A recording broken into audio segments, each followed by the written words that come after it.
자, 오늘 누가복음 88번째 시간입니다. 누가복음 19장 11절부터 27절까지 이 지금 누가복음 19장 11절부터는 예수가 이제 비유로 말씀을 하시더라 그러셨어요. 자, 그래서 지금 예수 그리스도 비유에 관해서 우리는 잘 이해해야 될 것은 예수 그리스도의 비유와 또 구약의 비유는 그 본질도 다르고 또 그 사용 방법도 다릅니다. 그러니까 덮어놓고 비유하면 똑같이 다 생각하면 안 된다 그 말이죠. 예수 그리스도 자신이 하신 비유나 아니면 구약에 있는 비유가 그 본질도 다르고 사용 방법도 다르다 그랬어요. 자, 구약은 율법과 선지자의 비유, 그래서 율법도 비유요, 선지자도 비유입니다. 이것은 다 결국은 예수 그리스도에 대한 예표요, 예언이죠 이제. 그래서 이 구약의 이제 선지자들로 인해서 하나님이 예언을 하게 하실 때 이제 그 예언 자체가 비유다. 비유란 말은 실상이 아니기 때문에 원래 그 본체가 아니기 때문에 이제 비유라고 하는 것이죠 이제. 그러니까 그 선지자들이 영감을 받아가지고 환상을 보기도 하고 또 예언도 했어요. 그러나 그들은 그 비유의 해답을 알고 하냐면 모르고 하는 것입니다. 자기가 영감에 의해서 계시형을 받아가지고 말씀을 한다 할지라도 그 말씀의 내용을 그가 알고 하냐면 알고 하는 게 아닙니다. 그냥 주신 말씀대로 그냥 그대로 전한 것이죠. 이제 본 것에 대해서 아니면 들은 것에 대해서 그들이 이제 전하는 건데, 그러니까 그들이 비록 오실 메시아에 대해서 말을 한다 할지라도, 메시아의 출현에 대해서 말한다 할지라도 희미하게 말하는 거야. 너희는 지금은 희미하게 보나 앞으로 너희는 눈과 눈이 볼 것 같이 볼 때가 올 때다, 그런 게 말하는 것 같이 다만 희미하게 메시아에 대해 출현에 대해서 말한 것이죠 이제. 그러니까 한말로 말해서 구약의 비유는 메시아가 아니 예수 그리스도가 오셔야 해석되는 것이 바로 구약의 비유예요. 구약의 비유, 예수가 오셔야 해석되는 것이 구약의 비유다. 예, 그러니까 예수가 안 오시면은 영원히 모르는 것이고, 또 오셨다 할지라도 그가 비유인지 그가 바로 비유의 대상인지 몰랐다면은 결국은 이제 모르는 것이죠 이제. 결국은 예수가 오셔야 결국 해석되는 비유가 바로 구약의 비유다. 이제 그 말이에요 이제. 자, 그래서 예수께서 이제 뭐 비유로 여러 군데서 너무 많이 말씀하시죠. 오죽하면은 비유가 아니면 그는 말씀하시지 않더라 할 정도로 굉장히 많은 부분에서 비유를 많이 말씀하셔요. 근데 그가 하시는 그 비유는 그가 구약의 비유와 달라서 자신이, 구약의 선지자들은 모르고 했다고 하지 않았어요? 근데 자신이 누구인지 알고 자신이 무슨 일을 할 것이며 자신이 그 온 곳도 알고 또 하실 일도 알고 또 그 목적 다 하시고 하시는 그런 것을 다만 설명하는 것이다. 설명하는 것이지 알지 못하고 그냥 본 거 들은 거를 전하는 그런 것이 아니다. 만약에 그러니까 만약에 누구든지 그 예수를 아는 사람은 누구든지 그 비유를 쉽게 알아들을 수 있다 이 말이에요. 만약에 예수를 누구인지 아는 사람이면 해보세요. 예수의 비유는 쉽게 알아들을 수 있다. 그렇죠 이제. 네, 이렇게 잘 모르면 이제 뭐 비유를 든답시고 요즘에도 설교자들이 비유를 잘못 인용하고 또 설명함으로 이래서 오히려 예수를 초월해버리고 예수를 빗나가버린 바람에 엉뚱한 해석을 하는 그런 경우가 너무너무 많이 있죠 이제. 자, 우리 이제 한말로 말해서 구약은 누구에 관한 이야기다? 요한복음 5장 39절에 너희가 이 성경에서 영생을 얻고자 이 성경을 상고하거냐, 이는 누구에 대해 써 있다고 그랬죠? 예, 그래서 거기 성경, 그래서 the scripture란 말은 거기서 신약을 말하는 게 아니에요. 구약을 말하는 거예요. 바로 이 구약을 너희가 읽느냐, 너희가 이 구약을 믿느냐, 그렇다면 이 구약은 나에 대해서 써 있는 것이다 하고 예수께서 아주 간단하게 말씀하셨어요. 그러니까 이걸 전제로 하고 읽는다면, 만약에 모든 구약 성경이 다 예수에 관해서 써 있다고 만약에 알고 믿으면 구약은 하나도 안 풀리는 게 없어요. 하나도 어려운 게 없어요. 오히려 참 어려운 것 같고 딱딱한 것 같고 힘든 것 같죠? 오히려 사실은 앞으로 있을 일이 다 사실 더 안 풀리지. 사실은 이 구약은 예수 그리스도에다가 만약에 거기다 포커스를 맞추고 거기다가 예수 그리스도에게다가 완전히 그 초점을 맞추고 읽는다면은 구약은 사실은 가장 해석하기 쉬운 책이다 할 정도로 그렇게 쉽게 다 풀리게 돼 있다 그 말이에요. 그러니까 예수를 초점으로 놓지 않고 그리고 해석을 하니까 빗나가 버리는 것이고, 그러다 보니까 구약에서 엉뚱한 말을 하는 것이다 이 말이에요.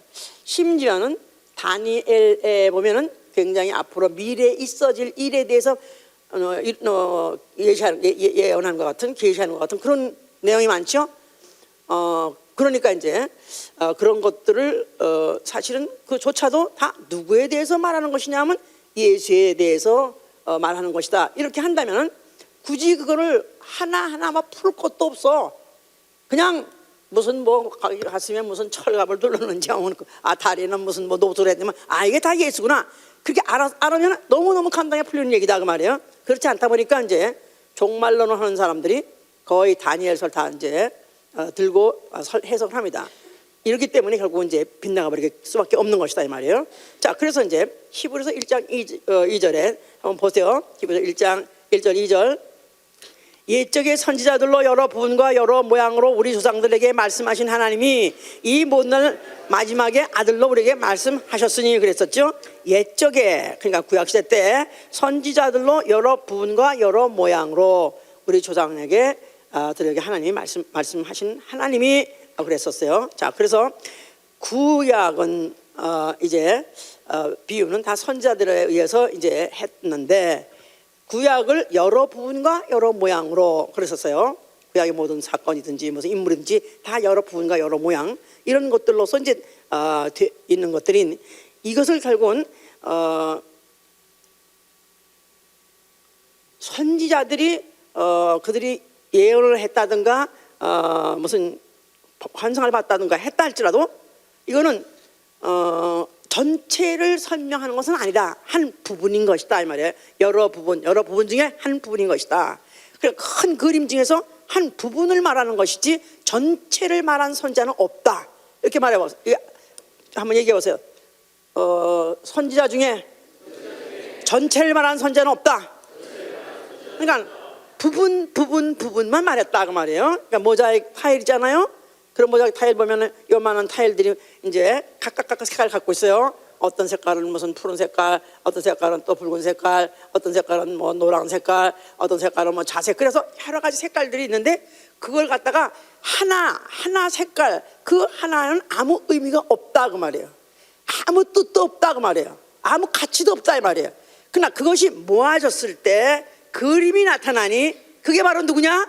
그 바로 예수다 그 말이에요. 아멘. 그러니까 어떤 한 사람이 무슨 대선지자 그래가지고 큰 선지자 있어요. 그 아주 읽으려면 지겨울 정도로 많이 그냥 이사야님면서 에스겔 너무 길어. 그냥 너무 오래 하고 막 많아. 그냥 세월도 몇십 년 동안 하고 했다 할지라도 그는 결코 주인공이 아니다 그 말이에요. 그를 말하고자 하는 것도 아니고 그는 다만 그가 한 부분을 말했을 뿐인데 많이 말했기 때문에 대선지자고 뭐 조금 말했기 때문에 소선지자 이럴 정도지 그 이외에 그는 어떤 한 선지자의 예언이 그거 가지고 완성되는 법이 없다. 그러니까 모든 선지자들이 여러 부분과 여러 모양을 말했는데 그걸 모아서 결국은 해석을 해야 결국은 그 구약을 알게 되는 것이다. 그러니까 구약에서는 어떤 선지자에 의해서라도 예수 그리스도 전체 모습을 보여준 선지자는 없다. 만약 사람을 묘사하자면 어떤 사람은 코를 얘기했고 어떤 사람은 눈에 대해서 얘기했고 어떤 사람은 뭐 입에 대해서 얘기했고 어떤 사람은 귀에 대해서 얘기했고 한 부분을 말했지 전체를 말한 선지자는 없는 것이다. 자, 결국은 이 많은 선지자들이 결국은 각각 각 시대에 각각 시대에 다른 시대에 태어나서 다른 사건을 통해서 다른 얘기를 했다 할지라도 결국은 다 모아보면 결국 누구에 대해서 말하는 것이냐, 누구에 대해서 말하는 건 아냐면 예수 그리스도에서 말하는 것이다 이 말이야. 아멘, 아멘입니까? 그런데 이걸 먼저 다시 바꿔 말하면 예수 그리스도를 알고 나야 구약의 모든 선지서의 예언이고 환상이고 다 해석이 되는 것이다 이 말이야. 알았어요? 자, 그래서 이제 구약은 쉽게 말해서 예수가 이제 오신다 이거에 대한 예언이고, 신약은 예수 자신이 와서 내가 여기 왔다, 또 내가 이런 일을 하리라, 이런 것이 바로 이제 신약 성경 얘기죠. 자신의 이야기야. 예수 자신의 이야기다 이 말이야. 구약의 선자들은 다 coming soon, 앞으로 올 자에 대해서 말했지만 예수는 here I am, 내가 이미 와 있다, 나는 일을 하리라 하는 것을 이제 자신의 목적을 그 자신이 설명했죠 이제. 그러니까 예수가 비유로 말씀하신다고 해도 구약의 비유와는 결코 같지 않다, 구약의 비유와 동등하지 않다는 걸 전제하고 알아야 된다 그 말이죠. 자, 그런데 이제 유대인들은 예수가 왔어도 예수를 초월해버리고 다른 선지자들이 말한 중에서 어떤 한 사람이 말한 그 선지자를 기다리다 보니까 결국 이제 빗나가 버리는 거죠. 그러니까 예수를 와도 그들이 와도 예수를 영접하지 않았고 자기 백성에게 왔음에 그들이 영접지 아니하더니 그러지 않았습니까? 그들은 결국 이제 왜 그랬냐면 만약에 메시아가 온다면 그는 의인으로서 올 것이다, 또 아니면 그는 굉장히 왕으로 온다, 영광스러운 왕으로 온다고 해서 그냥 귀인으로 올 것이다. 그러니까 그들은 의인 중에서 예수를 찾으려 했고, 귀인 중에서 예수를 찾은 게 아니라 의인 중에서 오실 메시아를 찾으려 했고, 귀인 중에서 오실 메시아를 찾으려고 하다 보니까 결국 예수를 왔어도 영접지 않았고, 예수를 바로 눈앞에 있어도 예수인 줄 모르는, 바로 그 구약시대 수천 년 동안에 예언했던 바로 그이가 온 걸로 그들이 모르게 된 것이죠. 그렇게 할 수밖에 없는 것은 그들은 한 부분만 알았기 때문에 그랬던 것이다 그 말이에요.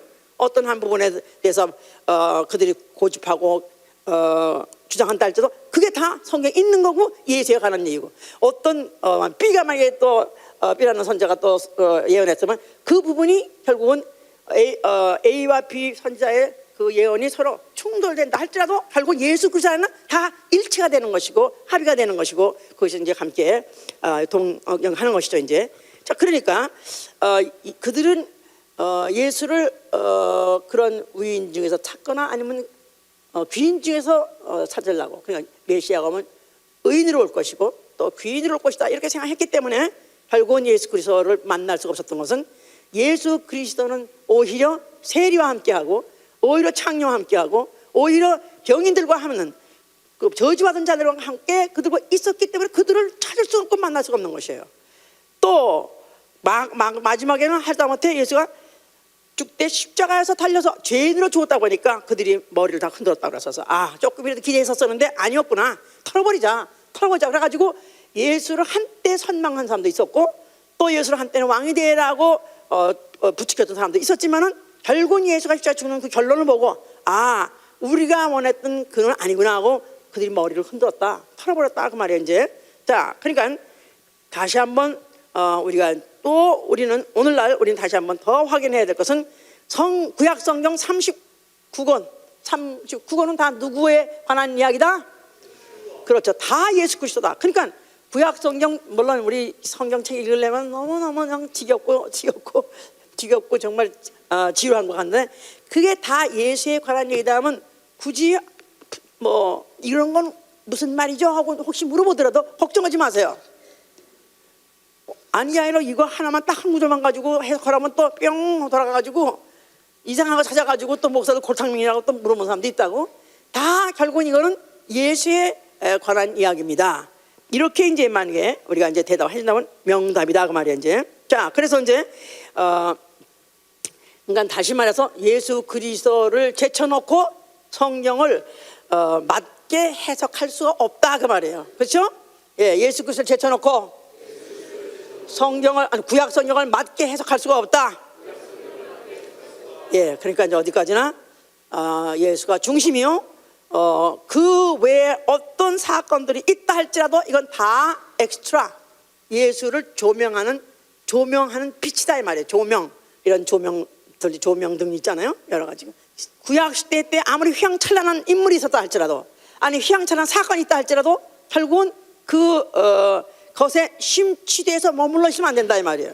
또 아니 유명하고 정말 사랑스럽고 존경할 만한 인물이 있다 할지라도 그를 거기에 머물러 있고 거기에 매료돼 있으면 안 된다 이 말이에요. 예를 들어서 다윗이라는 사람은 지금도 유대인들은 다윗에 대해서 그렇게 매력적으로 느끼고 그에 대해서 그렇게 굉장히 환상을 갖고 있습니다. 근데 결국은 다윗도 뭐예요? 다윗도 누구예요?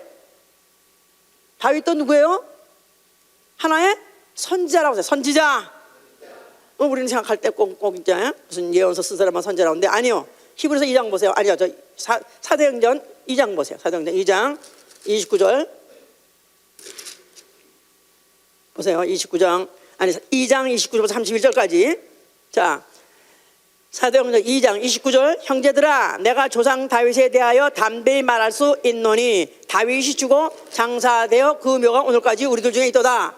그는 선지자라 그랬어요. 다윗은 선지자다. 자, 하나님이 이미 맹세하사 그 자손 중에 한 사람을 그 위에 앉게 하리라 하심을 알고 미리 보는 거로 그리스도의 부활하심을 말하되 저가 음부에 버림이 되지 않고 육신이 썩음을 당치 아니하리라 하시더니 그랬었어요. 이 다윗이 말하기를 시편에 저가 음부에 버림이 되지 않고 육신이 썩음을 당하지 알 것이다 하고 누가 오면은 그렇게 된다고 말했을 때 바로 다윗이 그와 같은 이제 예언을 한 것이다. 선지자다. 이제 그 말이에요. 그럼 하다못해 다윗의 그 영명스럽고 다윗의 그 착하고 또 충성스럽고 또 아주 그야말로 인격도 또 아니면 인물도 대단한 구약의 대표 인물에 마찬가지라 할지라도 결국은 다윗은 예수 그리스도에 대해서 그가 예언하시려고 오실 예수 그리스도 오실 메시아에 대해서 말하려고 그가 선택되었던 등장했던 인물 다만 잠시 잠깐 있다가 사라져버린 그런 인물이었던 것 뿐이었다 그 말이에요. 이제 그런데 이제 오늘날에도 이걸 모르다 보니까 구약의 비유나 또 선지자들의 비유를 막 혼돈해가지고 지금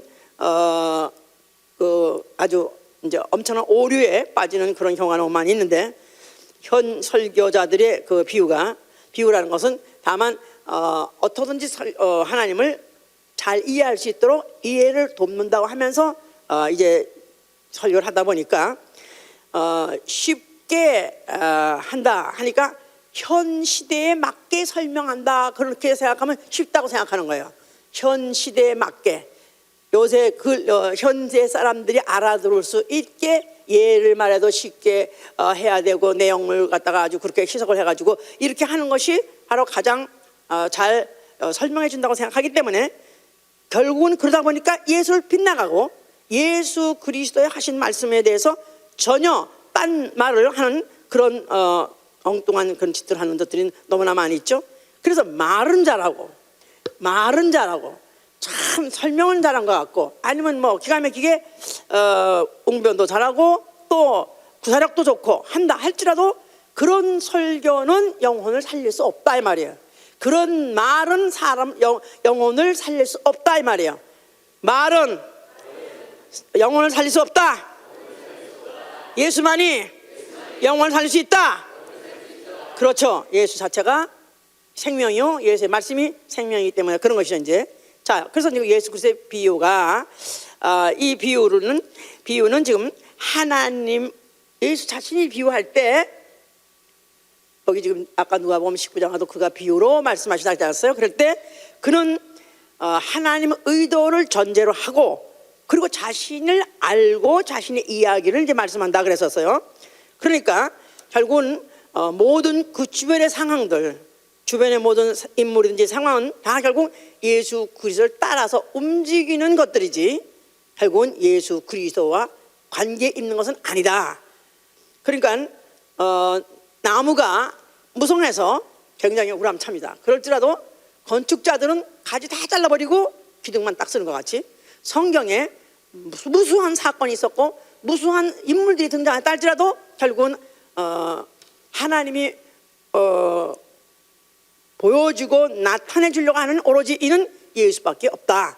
그래서 결국은 그 예수 그리스도에게다가 초점을 맞추고 오로지 그를 쳐다보고 그 위에 모든 것들은 다만 아까 말하듯이 조명등에 불과하지 그것이 바로 주역은 아닌 것이다 이 말이죠.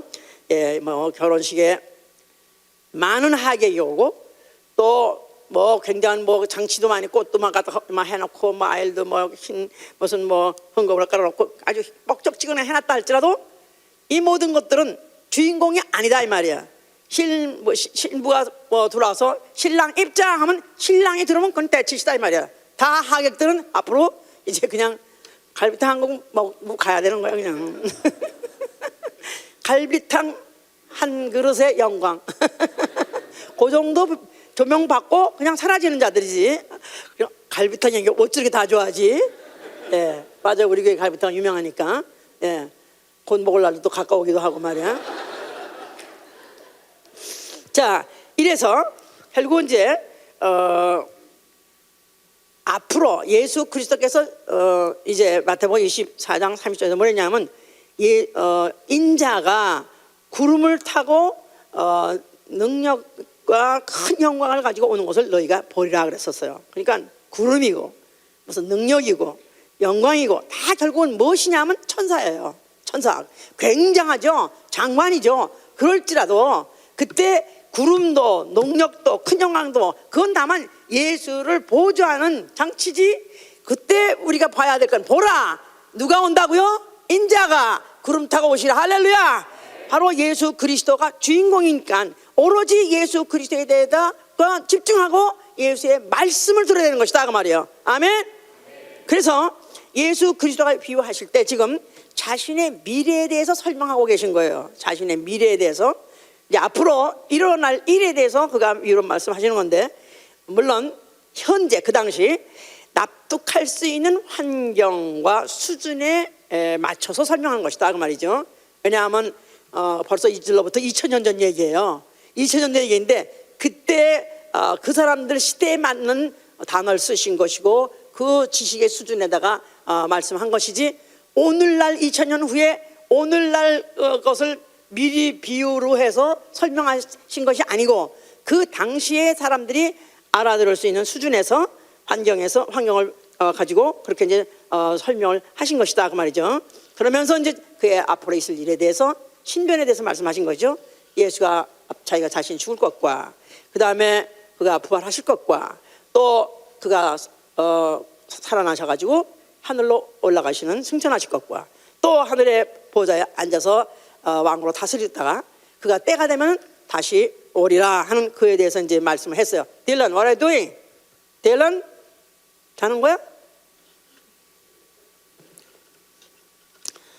예, 철야 하더라도 철야는 철야고 그건 철야는 철야고 말씀 중은 또 딴 거예요.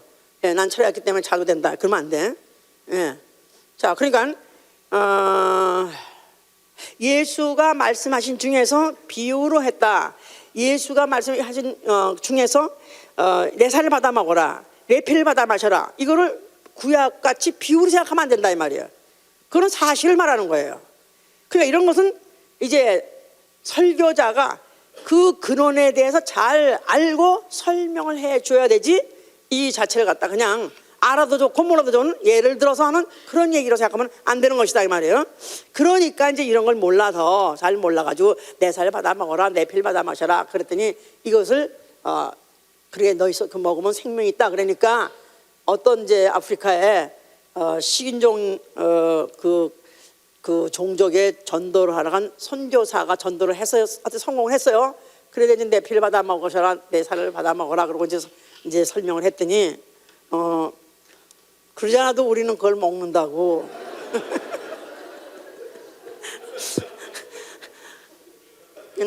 예수님은 결국 이제 그 대신에 우리끼리 먹지 말고 예수님 걸 먹으려는가 보다 이렇게 이제 생각하는데 이제 그게 아니다 이 말이죠. 수준이 전혀 다른 얘기다 그 말이죠. 사실을 말할지라도 알아듣지 못하는 수준에서는 못 알아듣지만, 그러나 성령이 오시고 성령이 우리 안에 영 안에 들어오시면 영의 존재라는 걸 부각시키면 알아듣는 얘기고 사실만 했던 것이다. 그렇죠? 예. 그러면서 한 발짝 나아가서는 우리가 선교사님을 모셔가지고 오늘 잔치를 벌려서 손님을 모셨으니까 이제 잔치를 하게 됐으니까 고기를 잡수시라고. 그런데 그 고기가 무슨 거냐면 우리 아버지가 얼마 전에 돌아가셨는데 그 아버지 고기라고. 예? 그러니까 아니 이게 당신 아버지 고기냐니까 아니 내 살 받아 먹으라고 내 피를 받아 마셔야 되니까 아니 사람의 고기 피를 먹는 거 괜찮은 거 아니냐 그 생명이 때문에 이렇게 이제 이런 식으로 이제 하면 안 된다. 그러니까 이제 예수가 이렇게 비유를 하셨을 때 그것이 구약의 비유와 예수의 비유를 알아서 다 조화도 할 수 있고 설명도 할 수 있어야 이제 예수의 비유를 다 알아들 수 있는 것이죠. 이제 여기 지금 예수께서 이제 19장에 누가복음 19장에서 이제 비유를 쓰셨더라 그랬었어요. 그 당시 사람들은 예수 그리스도에 대해서 무조건 다 그를 갖다 미워하거나 다 그를 반대한 건 아닙니다.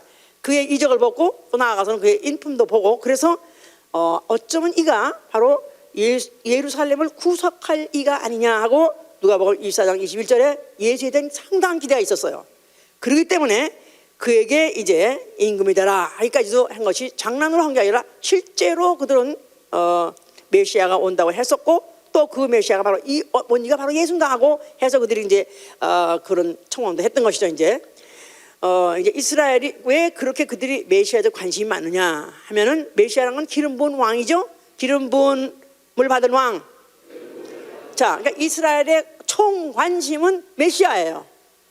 모든 선지자들의 그 예언의 내용의 핵심이 뭐냐면 메시아가 온다니까. 그러니까 그들은 왜 그렇게 관심이 더문득 많았냐면 그들이 이제 그 바사 그 국에 끌려가서 포로 생활했었어요. 또 왜 또 거기 북왕국도 또 느부갓네살 또 그때도 또 포로 끌려가고 그런 바람에 그들이 포로 생활하고 있는 동안에 물론 왕이 없는 건 당연하죠. 이제 그리고 이제 바사의 고레스 왕이 그 유대 나라를 해방을 시키고 다시 이제 귀환하도록 포로에서 귀환하도록 명령을 내려줬죠. 왜냐하면 너희 하나님 여호와는 참신인 것 같다. 그러니까 내가 너희들을 돌려보낸다. 그 대신 너희가 가서 성전을 지어라. 성전을 회파당을 짓고 건축하고 또 그거에 대해 필요한 것들은 내가 다 도와주리라 해서 실제로 많은 재료, 건축 재료 갖다가 제공했던 것이죠. 이제 그랬는데 그렇게까지 선심을 썼어요. 그랬는데 유대 왕은 돌아오지 않았다 그 말이에요. 왕은 안 왔어요. 왕은 없었어요. 모든 걸 그들이 인정해줬고 지원까지 했지만 그러나 유대 왕이 없었어요. 그런 가운데서 헬라가 알렉산더 대왕이 그 이스라엘뿐이 아니라 전 유럽에 다 그 점령을 해가지고 지배하고 있었고 200년 또 로마 또 제국이 또 200년 또 점령하고 있는 그런 오랫동안 수백 년 동안 이들은 왕이 없었어요. 그러니까 왕이 없단 말은 나라가 없었다 그 말이에요. 그러니까 모든 이스라엘 당시 유대인 이런 분들은 관심이 어디냐면 언제쯤 왕이 나타날까, 언제쯤 우리나라가 회복될까 똑같은 말이에요. 언제 이스라엘 나라가 어느 때 회복되리까 하는 얘기나 언제쯤 왕이 하나님이 보내신 그 왕이 올 것인가 이거에 대한 관심이 초미의 그들의 관심이었던 것이다 그 말이에요. 그래서 그들은 반드시 그들이 나라를 회복할 것이고 또 언제 회복하냐면 메시아가 나타나면 왕이 나타나면 회복할 것이라고 믿고 있었어요. 왜냐하면 하나님은 아브라함에게 약속하셨기 때문에 너는 열국의 아비가 될 것이다. 내 몸에서 열왕이 나올 것이다. 그리고 다시 약속하실 때 그 창세기 18장 10절에는 내 여호와가 아브라함의 집에 들리셨다가 그가 가시면서 한 말이 내가 다시 오리라. 그랬을 때 그 후손 속에서 이제 그 하나님이 다시 오시되 왕으로 오실 것이다 하는 예언을 주셨던 것이죠. 이제 그러는 바람에 그 후에 선지자들 중에서는 또 문드라 들지어다 너의 문드라 문드라 머리를 들지어다 하면서 영광의 왕 여호와 전쟁에 능하신 이가 들어갈 줄이다. 그들이 구구절절 그래서 그들은 그런 전쟁에 능한 왕 그 나라를 회복할 왕을 기다렸던 것인데 바로 그가 어디에서 오냐면 다윗의 후손 이새의 뿌리에서 온다고 했기 때문에 이새의 뿌리에서 올 때 그가 만민의 기호가 될 것이고 열방을 다스리라 했기 때문에 모든 열국을 다스리는 왕이 온다 그래서 그들은 자기의 그 이스라엘 나라 그 동네만 회복하는 것이 아니라 만약에 그 메시아만 온다면 열국을 다 통일하는 지배하는 왕, 그런 왕이 나타난다. 이거 굉장한 꿈을 갖고 있는 거죠. 저는 전 세계를 다 지배하는 왕이 바로 다윗의 뿌리 속에서 나올 것이라는 걸 믿었기 때문에 그들은 그걸 기대했던 것이기 때문에 다시 말해서 그들은 세상 권세를 가진 왕의 출현을 기대했던 것이다 그 말이에요. 세상 권세. 그러니까 세상의 권세의 현세에서 세상의 권세를 잡은 그런 왕이 나타날 것을 그들이 소원했었죠. 자, 그렇기 때문에 이제 그 예수를 결국은 이제 잡아다가 빌라도에다 내겼을 때 빌라도도 그런 것을 전제하고 물었어요. 예수한테. 자, 네가 유대인의 왕이냐 하고 물었어요. 그랬더니 예수께서 반문하시기를 이 말은 네가 스스로 하는 거냐 아니면 나를 넘긴 자들의 한 말을 네가 그냥 반복하는 것이냐, 네 말이냐 남들의 말이냐 하고 물었어요. 그랬더니 이제 빌라도가 한 말이 내 나라 백성들이 그들이 나한테 너를 갖다 넘겨줬다. 그랬을 때 이제 예수께서는 내 나라는 이 세상에 속하지 않았다 그랬어요. 내 나라는 이 세상에 속하지 아니하느니라. 그러니까 또 이제 빌라도가 또 궁금해가지고 그러면 이 세상에 속하지 않았단 말은 네가 왕이 아니란 말이냐 하고 또 물었어요.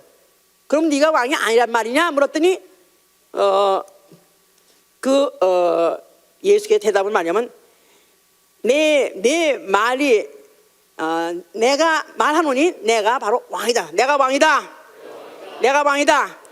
그러나 나는 이 세상에 속한 나라의 왕이 아니다 그랬었어요. 나는 왕이다. 그러나 나는 또 나는 왕이기 때문에 이를 위해서 나는 세상에 왔고 그러나 나는 이 세상에 내 나라는 이 세상에 속하지 않았다. 오히려 진리에 대해서 증거하러 왔다. 진리.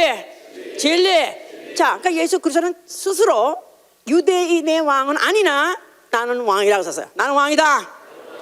자, 그러니까 유대인의 왕이 아니라 어떤 국지를 다스리는 왕이 아니라 하늘과 땅을 다 장악해서 다스리는 왕, 다시 말해서 영원한 왕, 신령한 왕이 될 것이라고 말씀하신 것이다 그 말이에요.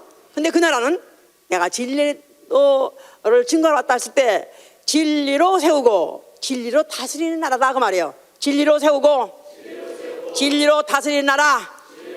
자, 그 나라를 나는 세우러 왔다 그랬었어요.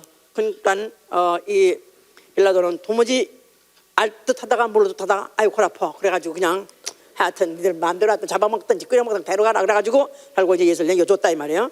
자, 그런데 이스라엘 사람들은 사실은 그 유대 사람들이 예수를 전원 다 미워하거나 전원 반대한 건 아니다 그랬죠. 왜냐하면 예수께서 오병 이어가지고 5,000명 나머지 또 먹이지 않았나, 물고기 없는 빈배에 말 한마디에 2배를 채우지 않았나. 그러니까 예수가 나는 왕이다 하고 만약에 큰 소리로 군중 앞에서 만약에 큰 소리로 선언만 한다면 그때 와 하고 봉기다 그래가지고 민중봉기를 일으켜가지고 그야말로 예수가의 현세의 나라, 예수가 현세에서 다스릴 수 있는 나라를 얼마든지 세워줄 수 있었기 때문에 그들이 그와 같이 예수한테 그런 유혹도 했고 종용도 했던 것이다 이 말이에요. 자, 그러나 예수께서는 나는 이 세상에 속한 나라가 아니다 하고 둥그런 잡는 얘기만 하니까, 이상한 얘기만 하니까 결국은 또 하다가 또 왕실 나가면 도망까지 가고 하니까 결국은 실망해서 그들이 결국은 예수를 갖다가 이제는 버려서 남겨주고 결국은 죽음에 남겨줬던 거고, 오히려 그는 가이사의 반역자, 만약에 예수를 죽이지 않는다면 가이사의 반역자라고 몰아붙인 바람에 할 수 없이 가이사도 결국 이제 그 빌라도도 예수를 갖다 죽일 수밖에 없었던 것이죠. 이제 자, 여기 지금 19장 11절에 이때 예수께서 저희가 이 말씀을 듣고 있을 때 비유를 대하여 말씀하시니 이는 자기가 예루살렘에 가까이 오셨고, 그래서 이는 자기가 예루살렘에 가까이 왔다. 그 말은 예루살렘에 가까이 왔다는 말은 그냥 거리적으로 가깝다는 뜻이 아니라 예수 그리스도의 죽음이 가까웠다 그런 뜻이에요. 예수의 죽음이 가까웠다. 왜냐하면 모든 선지자가 예루살렘 밖에서는 죽은 법이 없었어요. 모든 그 이스라엘의 역사 중에서 선지자들은 다 어디서 죽었냐 하면 예루살렘에서 죽었어요. 그러니까 예수도 그는 예루살렘에서 죽으려고 거기서 잡혀 죽으려고 작정하셨기 때문에 그가 예루살렘으로 지금 가까웠다는 말 자체는 이제는 자기의 날이 얼마 안 남았다, 끝났다, 자기가 이 세상에 사는 날이 얼마 안 남았다 하고 전제하고 하는 말씀이다 이 말이에요. 이는 자기가 예루살렘에 가까이 오셨고 이렇게 했는데, 그런데 저희는 그 말은 그러나 오셨고 그런데 저희는 딴 생각하더라 이 말이에요. 자기는 이미 죽으려고 각오하고 있는데 저희는 하나님의 나라가 당장에 나타날 줄로 생각함일로라 그랬었어요. 그 말은 예수가 왕이 되어서 봉기돼 가지고 이스라엘의 나라를 세우는 것이 드디어 이루어지는가 보다 이렇게 생각했다. 전혀 딴 생각을 했다 그 말이에요. 이제 자, 그러니까 예수께서 이제 거기다가 계속 부연해서 설명하시는 거예요. 가라사대 어떤 귀인이 왕위를 받아 가지고 오려고 먼 나라로 갈 때 그랬었어요. 그러니까 이제 이 비유로 말씀하시는데 귀인이라고 말했지만은 누굴 말하는 거예요? 자기를 말하는 거죠. 먼 나라로 간다는 말은 일단 죽고 승천하는 걸 말하는 거예요. 이제는 너희가 날 찾아도 날 다시 보지 못할 것이고 그랬지 않았습니까?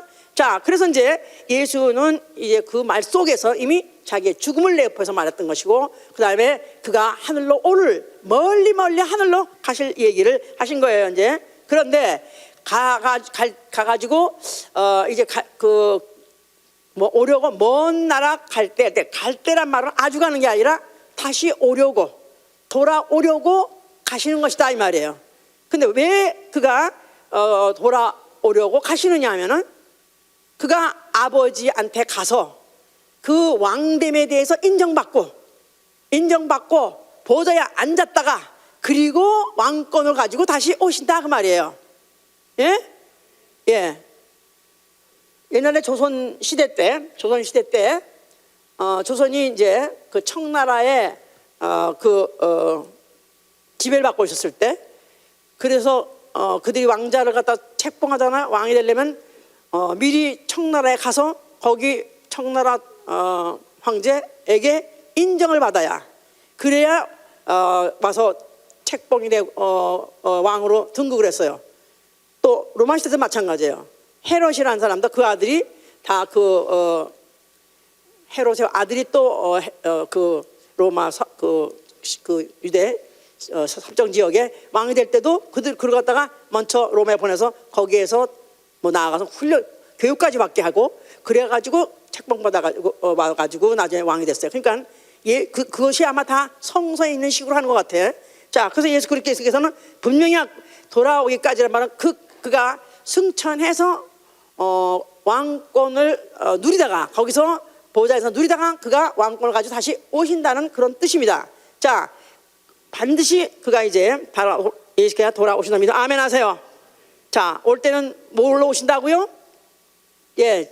초림 때는 다만 알지 못하게 남들이 알든지 뭐든지 상관없이 어린 아이로 어느 구유에서 태어났어요. 그러나 재림하실 때는 그가 하늘에서부터 구름을 타시고 영광 중에서 그가 능력의 나팔을 울면서 그러면서 왕권을 가지고 오신다. 뭐하러 오실 때 뭐 한다고요? 오셔서 뭐 한다고 오셔가지고 산자와 죽은 자를 심판하실러, 산 자는 데려가시고 죽은 자를 불태워버리려고 오신다는 것입니다. 믿으면 아멘 하세요. 자, 그 과정에서 때까지 돌아올 때까지 그가 떠나시기 전에 문화를 주고 가시다. 문화라는 것은 이제 은전이래요. 실버, 은전인데 달란트라는 거 나오죠. 달란트의 100배 정도로 비싼 가치가 있는 게 바로 이제 문화라 그래요. 높은 단위. 자, 그런데 10문화를 가지고 10사람에게 각각 한 문화씩을 나눠주더라 그랬었어요. 자, 그러면서 하는 말이 내가 돌아오기까지 장사하라. 장사하라. 성경에도 보니까 장사라는 것도 있네. 그래서 진짜 장사 열심히 하는 교회가 있습니다. 그래서 목회자는 목회자대로 하여튼 또 열심히 또 장사하려고 해서 부동산을 또 투자해서 또 그 투자한 것을 벌어가지고 그다음에 교회당 진다고 더 큰 교회 진다고 그래서 또 이렇게 장사한 사람 목회자도 있고, 교회는 또 열심히 또 이제 암웨이 같은 거 해서 다단계 판계해서 이제 그 오야는 목사님이고 둘째 오야는 이제 그 교구장이고 이렇게 해가지고 해서 이렇게 하는 교회들이, 왜냐하면 성경에 있다, 성서적이다 그 말이에요. 이제 장사하다가. 자, 여기 지금 이 장사하라는 것이 이윤을 위해서, 물질적인 이윤을 위해서 장사라는 뜻이 아니죠. 자, 그래서 do business, 뭐 occupy 그런 말을 해요. 자, 그런데 그 뿔리라 그 말이죠. 뿔리라. 예, 한문화를 줬으면 한문화 가지고 키파란 뜻이 아니라 그걸 가지고 뿔리라 그 말이에요. 자, 그러니까 그 달란트 비유는 마태복음 25장 달란트 비유는 어떤 사람에게는 10개, 어떤 사람은 5, 어떤 사람은 2, 하나 이렇게 줬다고 하지 않았습니까? 근데 여기는 지금 누구든지 다 한 문화예요. 그러니까 좀 달라요. 그러니까 마태복음 25장에서 말하는 탈란트는 그의 은사를 주신 은사를 말하는 것이고, 여기에 문화라는 것은 하나니까 모든 사람이 다 똑같으니까 뭐겠습니까? 뭘까요? 모든 사람이 다 받아 똑같이 받는 게 뭘까요? 예수의 이름이죠. 할렐루야. 예수의 이름. 그뿐이 아니라 예수의 피 한 방울 다 똑같이 받은 것이다 이 말이에요. 처음부터 많이 받은 사람 없고 누군지 다 한 방울 받는 거예요. 아멘. 은혜, 이게 다 똑같은 얘기예요. 문화라는 것은 모든 사람이 균일하게 동등하게 받는 게 뭐냐면 예수 그리스도의 피, 예수의 피, 예수의 이름, 은혜. 자, 누구든지 은혜 받았느냐? 자, 누구든지 예수의 이름, 누구든지 예수의 피, 다 너희 다 똑같이 하나씩 줬다. 그거 가지고 내가 올 때까지 장사하라 그러는 것입니다. 자, 그래서 이렇게 그가 왕에 대해서 오시는 것을 약속을 했기 때문에 믿는 사람들은 그가 오시는 날을 기다리는 사람들이에요. 우리 주 예수 그리스도 제 이름을 믿으시면 아멘 하세요. 그가 오실 날을 기다리고 있으면 아멘 하세요. 뭐가 다릅니까? 자, 기다리되 다 한 문화 다 똑같이 받았다 이거야. 다 똑같이 받았어요. 자, 똑같이 받았는데 결국 이제 앞으로 그가 그 문화를 어떻게 장사했는가 회개한다는 거예요. 알아보라고 부른다는 거예요. 믿으시나요? 그런 날이 올 것을? 예? 자, 그런데 이제 그 중에서 아까 14절 보니까 그런데 그 백성이 저를 미워하여 사자를 뒤로 보내요. 가로되 우리는 이 사람이 우리의 왕됨을 원치 아니하노라 그랬었어요. 자, 복음이 어디서부터 시작했어요? 예루살렘과 유대와 사마리아와 땅끝까지 이르러 그랬었어요. 그럼 복음이 시작했은 게 유대부터 시작했어요. 근데 지금 유대의 예수 그리스도의 그 부활의 소식을 듣고 그때 성령이 내려가지고 복음을 전하는 사람도 있는가 하면 그때 변화돼서 이스라엘 사람들, 유대인들이 믿는 사람, 이스라엘 사람 믿는 사람 극소수입니다. 지금도 굉장히 아직도 적어요. 자, 그러면 그들이 실제로 예수의 은혜를 받고 예수 그리스도의 이름을 받고 성령을 받고 했을지라도 그들은 뭘 안 했냐면 많은 사람들이 극소수의 기독교인이 외에 나머지들은 다 예수가 왕되는 걸 싫어했어요. 예수가 왕되신 걸, 왜냐하면 복음 자체가 사도행전 2장부터 시작해서 복음이 전파될 때 예수는 그리스도다 하는 게 바로 주제였어요. 예수는 그리스도다. 바울도 내가 예수를 그리스도라고 전했기 때문에 너희들이 날 갖다 이렇게 핍박한다고 그랬어요. 예수는 그리스도다. 예수는 왕이다. 자, 이거를 전하는 걸 그렇게 그들이 원치 않았어요. 그들이 싫어했어요. 그들이 그렇게까지 싫어하고 미워하고 반대했는데 이렇게 되는 이유는 로마서 11장에 있어요. 왜 유대인들, 왜 이스라엘 사람들은 그렇게 예수를 그렇게 원수처럼 미워하고 믿지 않았는가? 11장 25절에 보니까 로마서 11장 25절 형제들아 너희가 스스로 지혜 있다함을 면키 위하여 이 비밀을 너희가 모르기를 내가 원치 아니하노니 이 비밀은 이방인의 충만한 수가 들어오기까지 이스라엘에서는 완악하게 된 것이어서 이방인의 충만한 수가 들어오기까지 이스라엘의 완악함, 이스라엘들이 왜 이렇게 예수를 안 받아들이고 왜 이렇게 미워하냐면 하나님이 그렇게 그들의 마음을 묶었다는 거예요. 하나님이 그들을 하여금 완악하게 했다는 거예요. 그래서 복음을 받게 돼서 믿는 것도 은혜요, 택하심도 은혜요. 그걸 알아야 결국은 그 말이 이해가 된다 그 말이에요. 하나님은 은혜 줄 자에게 은혜도 주시고 완악하게 할 자는 완악하게도 하신다. 믿으십니까? 내가 이렇게 예수 믿게 된 것도 누구 은혜요?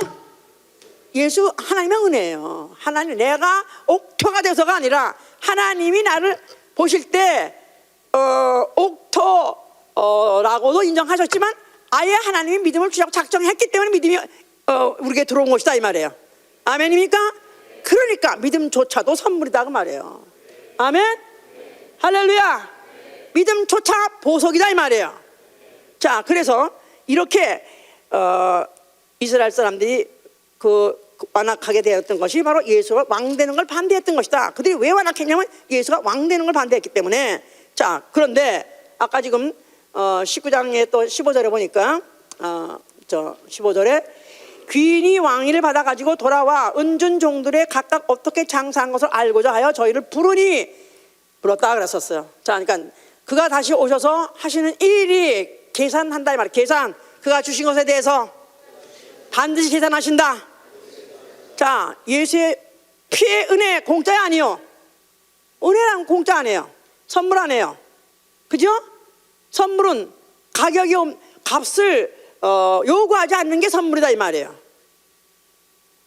그런데 예수 그리스도의 선물은 그렇지 않습니다. 반드시 값을 요구합니다. 그래서 값비싼 은혜라고 말하는 거예요. costly grace라고 말하는 거예요. 값비싼 은혜.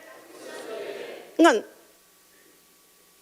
그가 주신 것만큼 그거 가지고 보존하고 지키는 것이 아니라 그걸 가지고 일하라, 장사하라 하고 왕이 명령했기 때문에 그 자체도 이것도 은혜요. 이것도 감지덕지요. 그러니까 이거 가지고 장사하겠다고 열심히 그대로 일해야 되는 것이다. 자, 그러니까 이제 그대로 이제 돌아와서 계산을 해보니까 한 문화를 어떤 사람은 한 문화를 가지고 10문화를 남겼더라 그랬었어요. 그랬더니 착한 종아, 네가 이렇게 충성되게 이렇게 일가지고 장사를 했으니까 그 10문화 가지고 10고을 타세요. 10고을. 뭐 고을이란 말, 뭐 한 무슨 무슨 주 정도 되지 않나 이렇게 생각한다고요. 자, 그러면 한 문화 가지고 10문화 남기려니까 쇠가 빠지게 이랬겠죠? 쇠가 빠지게.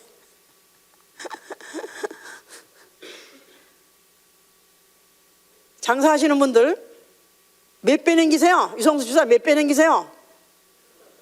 새벽부터 일어나가지고 새벽 4시에 일어난다며? 예? 다 같이 많이 요새 기도 시간 하느라고 또 그냥 막 피골이 상접해가지고 막 그런데, 자, 그러니까 가서 장사해요.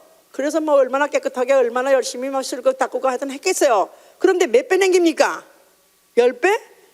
예의 도둑놈아 그러지다. 예? 만약에 10배 남기는 장사가 있다면 야 도둑놈이라고 다 그럴 거라고. 그런데 이 예수 그리스도께서 바로 말씀하신 이 장사의 이유는 네가 만약에 이 한 문화 가지고 10문화를 내겠다 하면 그 문화라는 게 은전으로 치면 별거 아니지만 너는 10고을을 다스리라. 그야말로 100배, 30배, 60배, 100배를 거는다는 것입니다. 아멘. 자, 5문화를 남겼어요. 어떤 사람은. 그랬더니 너 착하다? 그러면서 그에게 또 5문화 주더라. 그래서 정확하게 계산하신다. 정확하게 계산하시고 정확하게 상 주신다. 알았어요? 하나님한테는 적당히가 없다. 적당히가 없다.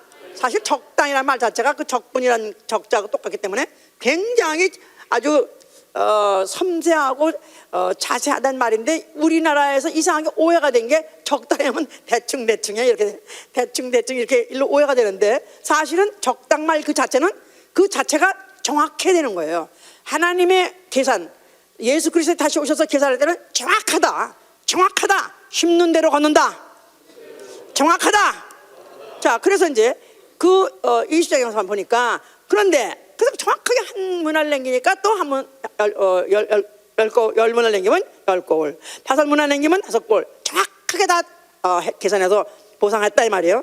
그런데 어떤 한 사람이 와서 하러되 주여 보소서 주의 한 문화가 여기 있나이다. 내가 수건으로 쌓아 두었었나이다. 그러면서 뭘 고이 싸서 고이 뭐 수건만 쌌겠어요. 비닐봉지 또 싸고 뭐 하여튼 또 랩을 해가지고 싸고 뭐 하여튼 이거 혹시나 어떻게 변할까봐 오케이. 그래서 가져왔더니 그가 거다 또 가만히만 가져온 게 아니라 하는 말이 이는 당신이 엄한 사람인 것을 내가 무서워함이라. 당신은 두지 않은 것을 취하고 심지 않은 것을 거두나이다. 그러니까 당신은 두지 않은 것을 취하고 또 심지 않은 것을 거둔다. 그러니까 당신은 그냥 뭐 당신이 하려고 치면은 그냥 뭐 우리가 하는 거고 되겠습니까? 당신이 하려면야 그냥 만배 뭐 억배 막 거두시는 분이니까 당신이 그런 분인데 내가 하면 얼마나 하겠습니까? 나는 그냥 고이 싸가지고 왔습니다 하고 이제 말하니까 그때 예수께서 이 악한 종아 내가 네 말로 너를 판단하노니 너는 내가 두지 않은 것을 취하고 심지 않은 것을 거두는 엄한 사람인 줄 알았느냐? 그러면 어찌하여 내 은을 은행에 두지 않느냐? 그리하였으면 내가 와서 그 별일까지 찾았으리라 하리라 그랬었어요. 그러니까 아니 은행 이자가 제일 적은 이자야, 그죠? 예수님은 그것까지 정해놨어. 벌써 이미 여기 돼. 예? 벌써 이미 수천 년에 은행 이자가 세상 이자보다도 항상 낮다는 걸 정해놨어요. 자, 은행에다가도 놔뒀다라면 조금이라도 안 늘었겠냐? 네가 만약에 정말 뭐 이것을 가지고 늘리리라고 했다면은 네가 어쩌면 조금이라도 네가 늘리지 못하느냐? 그 말이죠. 아예 그런 생각을 안 했다는 거지. 전혀 안 했다는 거야. 이 악한 종아.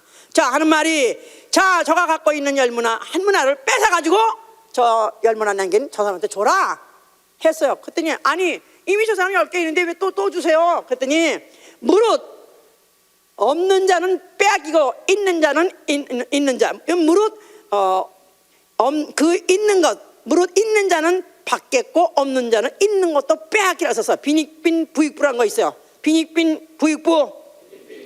이제 여기서 이제 이런 사상이 경제 사상이 나왔는데 예수의 원리는 경제 원리는 뭐냐면 있는 자는 더 받을 것이고 없는 자는 있는 것도 빼앗긴다는 것입니다. 자, 믿음이 있는 자는 믿음이 더해질 것이요 믿음이 없는 자는 없는 것도 빼앗긴다. 아유 하나님 사랑 많으시고 하나님은 그렇게 모든 사람을 골고루 사랑하시는데서 어떻게 그렇게 그럴 수가 있어요? 그러신다는 겁니다. 그래요. 실제로 믿으려고 하면 더 믿어지고 안 믿으려면 그 기본 믿음까지 뺏겨버리는 거야. 기본 믿음이 뭐죠? 기본 믿음 예수의 피 기본 구원까지도 뺏긴다는 거예요. 예? 그러니까 믿음은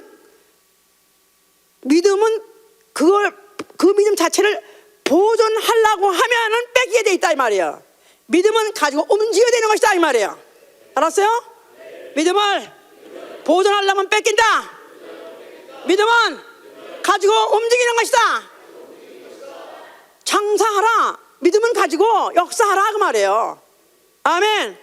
자, 그러면서 이제 예수께서는 그가 앞으로 돌아온다. 계획이 뭐냐? 그는 만권 가지고 다시 돌아올 때 그가 바로 돌아오기 전에 이 땅에다 교회를 세우셨어요. 교회.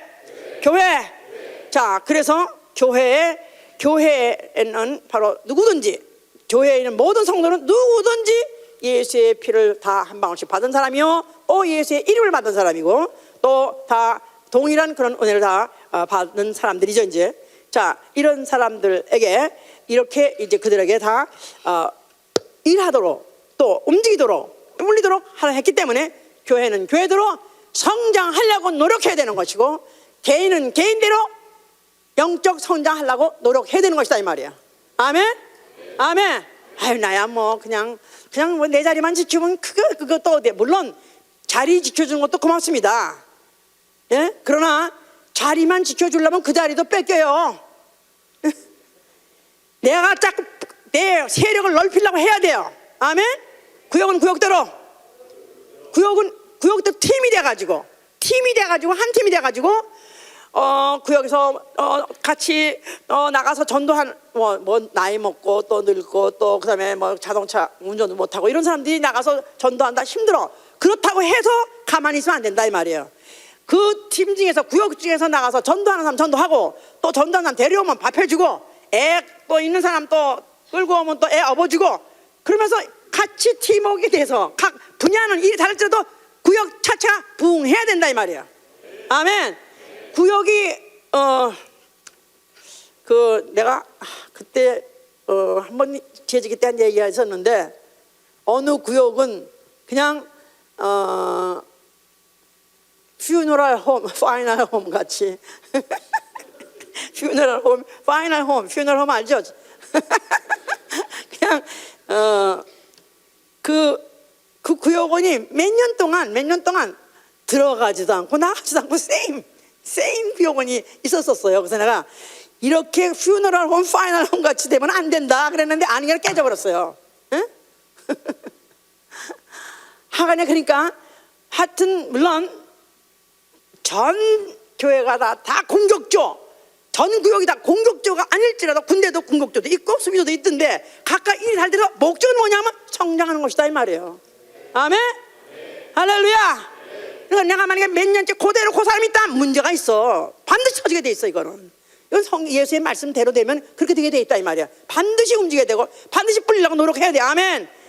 그래서 나 하나가 예수의 피를 받아가지고 예수 그리스도의 피를 받았으니까 나도 왕이 됐다 이 말이야. 아멘.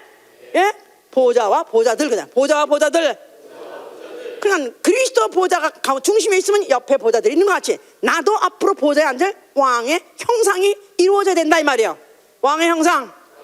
문화가 뭐랬죠? 문화가 은전이라고 그러는데 거기 안에 다 거기는 왕의 형상이 찍혀 있어요. 드라크마에도 왕의 형상이 찍혀 있고 문화에도 왕의 형상이 찍혀 있어요. 한 문화 가지고 열 문화 남기는 것 같이 나 하나가 왕의 형상이 이루어졌다면은 내게 주신 자들을 또 왕의 형상으로 찍어야 된다 이 말이에요. 아멘. 자, 그러니까 이런 것을 안다면은 정말 우리 교회 기독교가 뭐 해야 되는 것인가 알아야 돼요. 이거 알지 못해보니까 한국에는 기독교 정당이라는 게 또 생겨야 된다 그래가지고 또 난리법국을 쳤었다고. 이제 기독교는 사회 정의에도 관계없고 기독교는 사회 국가 정치도 관계없고 또 기독교는 심지어는 민권과 민권 운동과도 관계없다 이거예요.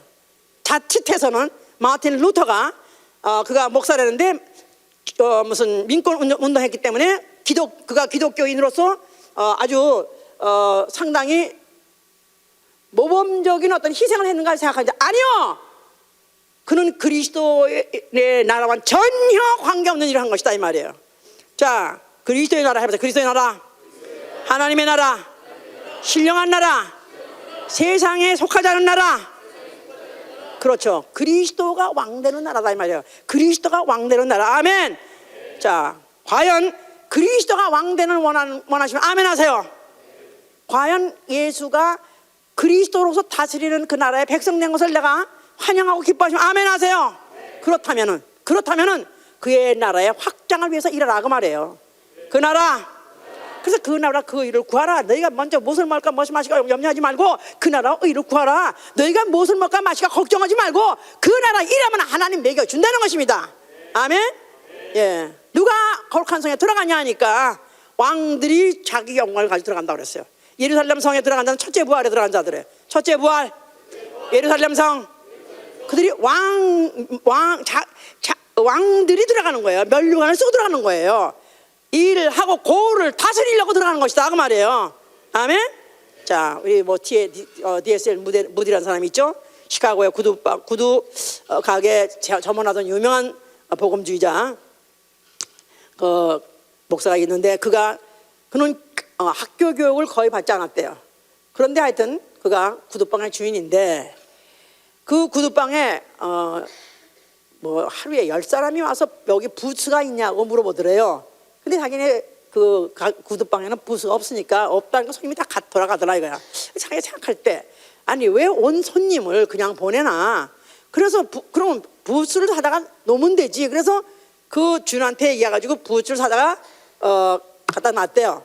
그랬더니 어떻게 소문이 나가지고 이제 어떻게 와가지고 부스를 사더니 그뿐이 아니라 다른 것까지 다 많이 사가지고 무슨 사가지고 아주 매상을 갑자기 튀게 했다는 유명한 세일즈맨이었대. 그래가지고 유명한 세일즈맨 출신인데 그가 뭐라고 말하면 복음은 아니 전도는 복음 세일즈다 그랬으니까요. 전도는 복음 세일즈다.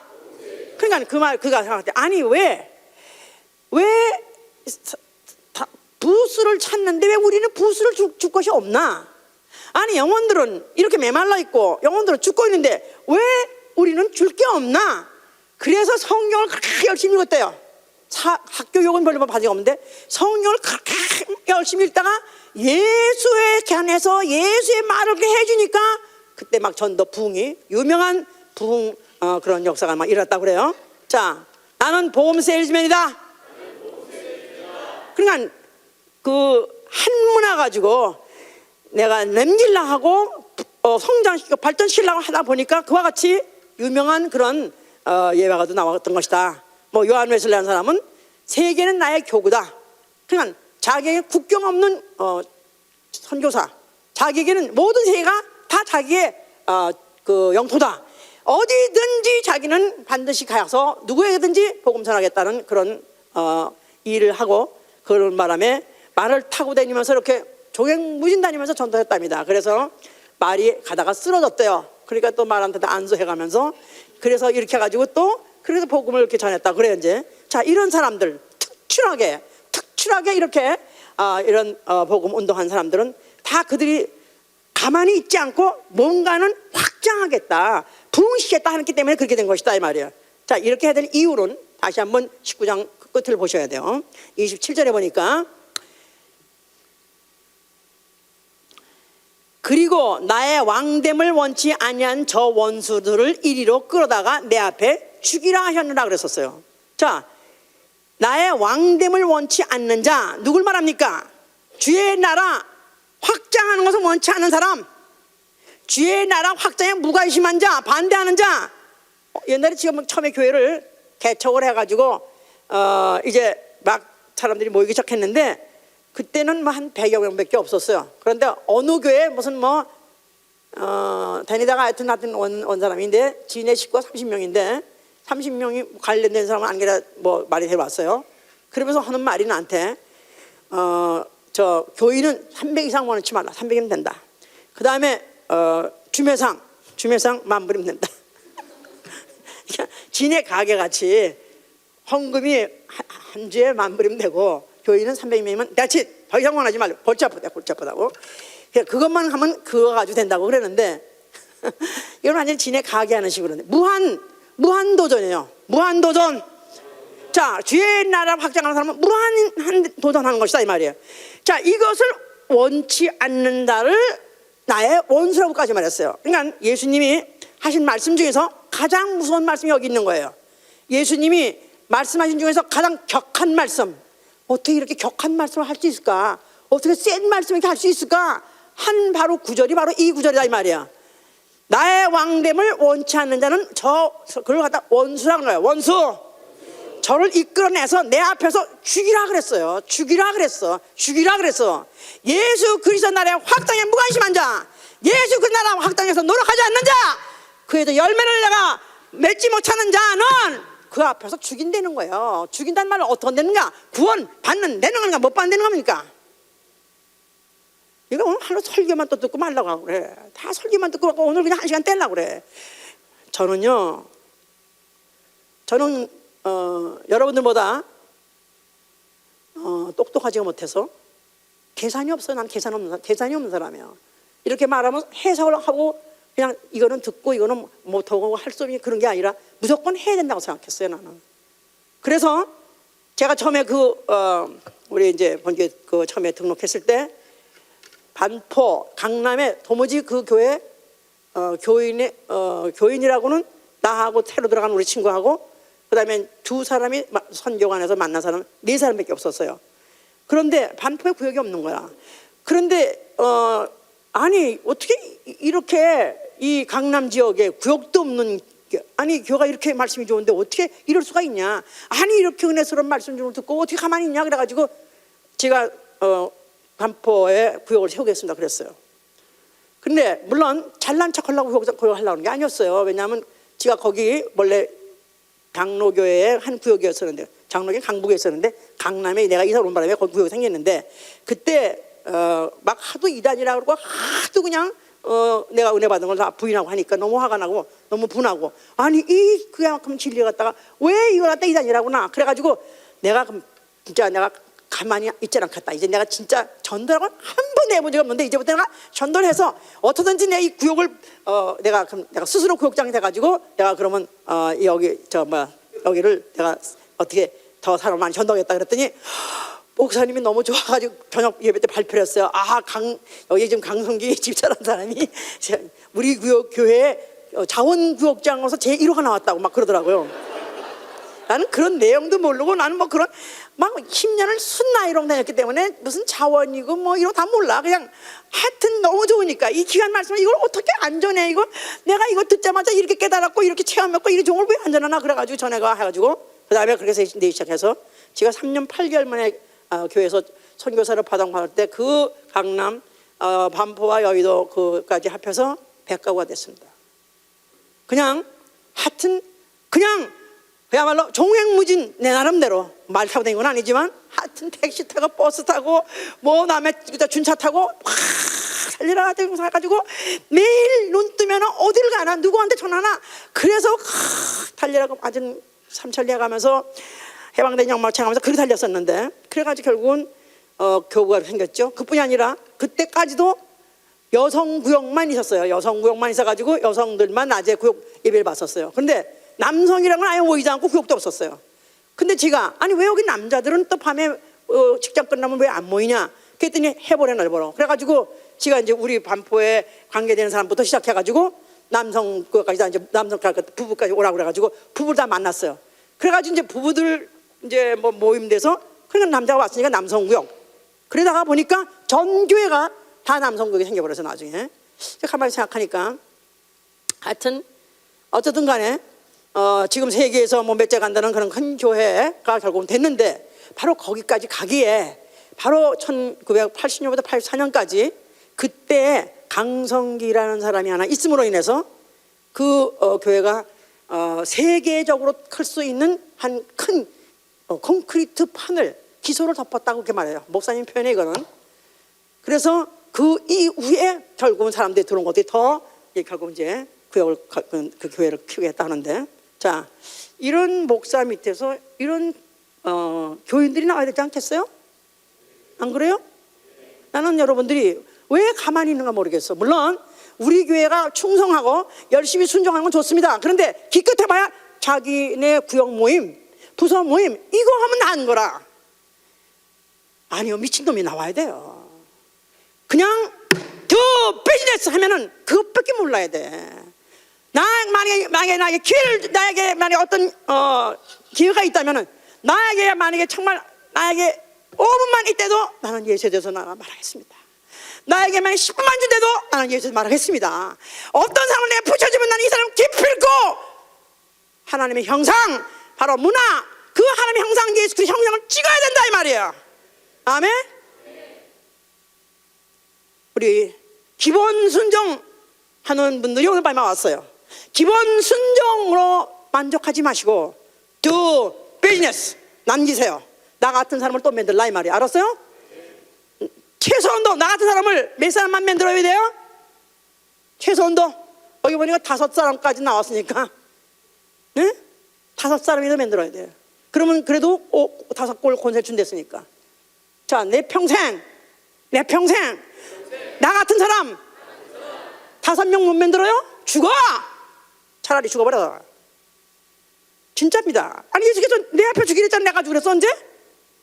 예수 앞에 죽는 것보다 내 앞에 죽이는 게 나아. 차라리 예수 앞에 지금 마지막이야 그거는. 에? 지옥이요.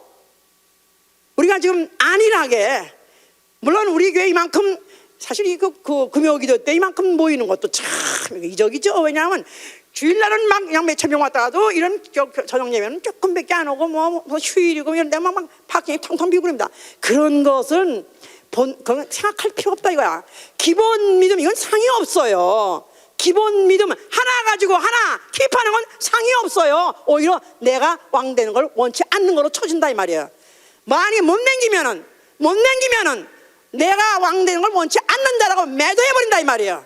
나는 예수 그리스도 왕 되는 걸 원하십니까? 진심입니까?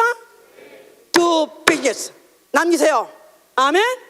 어떻게든지 나 수단 방법을 가지 않고 영혼을 만나시고 영혼을 찾으시고 영혼의 복음을 전하시고 그러면서 참말 다투지 최소한도 나 같은 사람을 만들리라 작정하세요.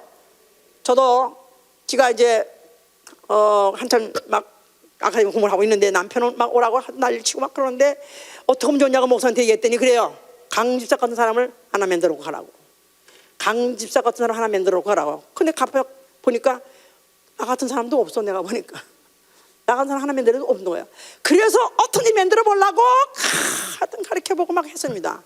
어쨌든 간에 그 후에 물론 많은 목사도 남았는데 자 우린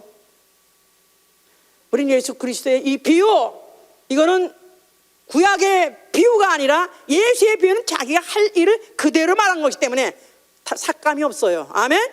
구약의 비유는 다 예수 그리스도 하나의 통일되라고 각 군데서 다 와가지고 결국에 예수 하나에서 결국 이루어졌지만 우리 예수가 하신 비유는 이제는 삭감도 없고 더 이상 해석도 없어요. 그냥 그대로 이루어질 것입니다.